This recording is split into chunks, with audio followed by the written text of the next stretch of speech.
ದೇಶದಲ್ಲಿ 60% ಕೃಷಿ ಮೇಲೆ ಅವಲಂಬಿಸಿದೆ. ಇದಕ್ಕೆ ಆದಾಯ ಹೆಚ್ಚಾಗಬೇಕು. ರೈತರ ಜಮೀನು ಜೀವದ ತೊಟ್ಟಿಲು, ಅದನ್ನು ರಕ್ಷಣೆ ಮಾಡುವ ಜವಾಬ್ದಾರಿ ರೈತರದ್ದು ಎಂದು ಮುಖ್ಯಮಂತ್ರಿ ಸಿದ್ದರಾಮಯ್ಯ ಹೇಳಿದರು.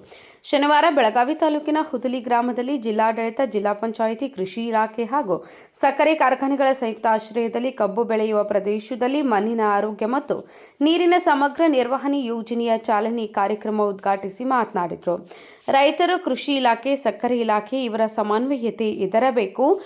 ನಮ್ಮ ಸರ್ಕಾರ ರೈತರ ಪರವಾಗಿರುವ ಸರ್ಕಾರ. ರೈತರಿಗೆ ಅವರ ಕೃಷಿ ಜಮೀನಿನ ಆರೋಗ್ಯ, ನೀರಿನ ನಿರ್ವಹಣೆ, ಮಣ್ಣಿನಲ್ಲಿ ರಸಗೊಬ್ಬರ ಬಳಸುವುದು ಕಡಿಮೆಯಾಗಿದೆ. ರಸಗೊಬ್ಬರಗಳನ್ನು ರೈತರು ಹೆಚ್ಚಾಗಿ ಬಳಸುವುದರಿಂದ ಹೆಚ್ಚು ಇಳುವರಿ ಬರುತ್ತದೆ ಎನ್ನುವುದು ರೈತರ ತಪ್ಪು ಭಾವನೆ. ಹೆಚ್ಚಿನ ರಸಗೊಬ್ಬರ ಬಳಸಿದ್ರೆ ಮಣ್ಣಿನ ಫಲವತ್ತತೆ ಕಡಿಮೆಯಾಗುತ್ತದೆ ಎಂದರು. ಕೃಷಿ ಸಚಿವ ಎನ್. ಚೆಲುವರಾಯಸ್ವಾಮಿ ಮಾತನಾಡಿ, ರಾಜ್ಯ ಸರ್ಕಾರ ರೈತರಿಗಾಗಿ ಸಾಕಷ್ಟು ಯೋಜನೆಗಳನ್ನು ಜಾರಿಗೆ ತಂದಿದೆ. ನೆರೆಯ ಮಹಾರಾಷ್ಟ್ರದಲ್ಲಿ ಬೆಳೆಯುವ ಹಾಗೆ ಕರ್ನಾಟಕದಲ್ಲಿ ಕಬ್ಬಿನ ಬೆಳೆಯ ಉತ್ಪಾದನೆಯ ಹೆಚ್ಚಾಗಬೇಕು. ಕಬ್ಬು ಕಟಾವು ಮಾಡುವ ಅತ್ಯಾಧುನಿಕ ಯಂತ್ರೋಪಕರಣಗಳನ್ನು ರೈತರಿಗೆ ವಿತರಣೆ ಮಾಡುವ ಯಂತ್ರಕ್ಕೆ 1,250 ಕೋಟಿ ರೂಪಾಯಿ ರೈತರು ಕೃಷಿ ಯಂತ್ರೋಪಕರಣಗಳ ಖರೀದಿಗೆ ರಾಜ್ಯ ಸರ್ಕಾರ ಅನುದಾನ ನೀಡಿದೆ ಎಂದರು.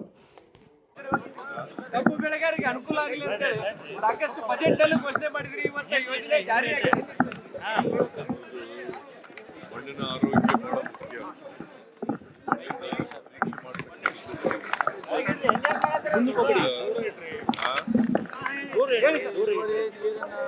ಅದು ನೀರಿನ ನಿರ್ವಹಣೆ ಮಾಡೋದು ಬಹಳ ಮುಖ್ಯ. ಅದಕ್ಕೋಸ್ಕರ ನಾನು ಕಬ್ಬು ಬೆಳೀತಕ್ಕಂಥ ಪ್ರದೇಶಗಳಿಗೆ ಇದನ್ನ ಈ ಯೋಜನೆಯನ್ನ ಜಾರಿ ಮಾಡಬೇಕು ಅಂತ ಹೇಳಿ ಇದು ರಾಜ್ಯಕ್ಕೂ ಕೂಡ ವಿಸ್ತರಣೆ ಮಾಡ್ತಾರೆ.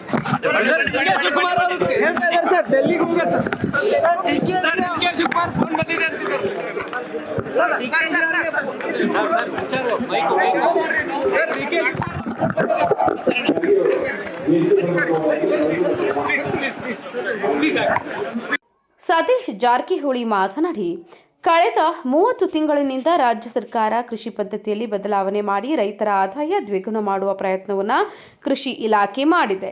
ಇದರಿಂದ ರಾಜ್ಯದಲ್ಲಿ ಕೃಷಿ ಕ್ಷೇತ್ರದಲ್ಲಿ ಸಾಕಷ್ಟು ಬದಲಾವಣೆ ಮಾಡಿದೆ. ಆಧುನಿಕ ದಿನಮಾನಗಳಲ್ಲಿ ರೈತರು ಹೊಸ ಕೃಷಿ ಪದ್ಧತಿಯನ್ನು ಅಳವಡಿಸಿಕೊಳ್ಬೇಕು ಎಂದರು. ಕಡಿಮೆ ಕೃಷಿ ಜಮೀನಿನಲ್ಲಿ ಹೆಚ್ಚಿನ ಲಾಭ ಮಾಡಿಕೊಳ್ಳುವ ಕರಗತವನ್ನು ರೈತರು ಮಾಡಿಕೊಂಡು ಕೃಷಿ ಕ್ಷೇತ್ರದಲ್ಲಿ ಹೆಚ್ಚು ಲಾಭ ಗಳಿಸುವಲ್ಲಿ ಪ್ರಯತ್ನ ಮಾಡಬೇಕಿದೆ. ನಿಮಗೆ ಬೇಕಾದ ಸಹಾಯ ಮಾಡಲು ಸರ್ಕಾರ ಬದ್ಧವಾಗಿದೆ ಎಂದರು. ಸಚಿವೆ ಲಕ್ಷ್ಮೀ ಹೆಬ್ಬಾಳ್ಕರ್ ಮಾತನಾಡಿ, ಕಾಲ ಬದಲಾದ ಹಾಗೆ ರೈತರು ಸಹ ವ್ಯವಸಾಯದಲ್ಲಿ ಬದಲಾವಣೆ ಕಂಡುಕೊಳ್ಬೇಕು. ಈ ನಿಟ್ಟಿನಲ್ಲಿ ಸರ್ಕಾರ ಸಹಾಯ ಮಾಡುತ್ತದೆ. ರಾಜ್ಯ ಮತ್ತು ಕೇಂದ್ರದಲ್ಲಿ ಕಾಂಗ್ರೆಸ್ ಸರ್ಕಾರ ಯಾವಾಗ ಬರುತ್ತದೆಯೋ ಆವಾಗ ಜನಪರ ಕೆಲಸ ಮತ್ತು ರೈತರಿಗೆ ಸಹಾಯವಾಗುವ ಕೆಲಸ ಮಾಡುತ್ತದೆ ಎಂದರು. Vinod Kolkar, KMM news, Belagavi.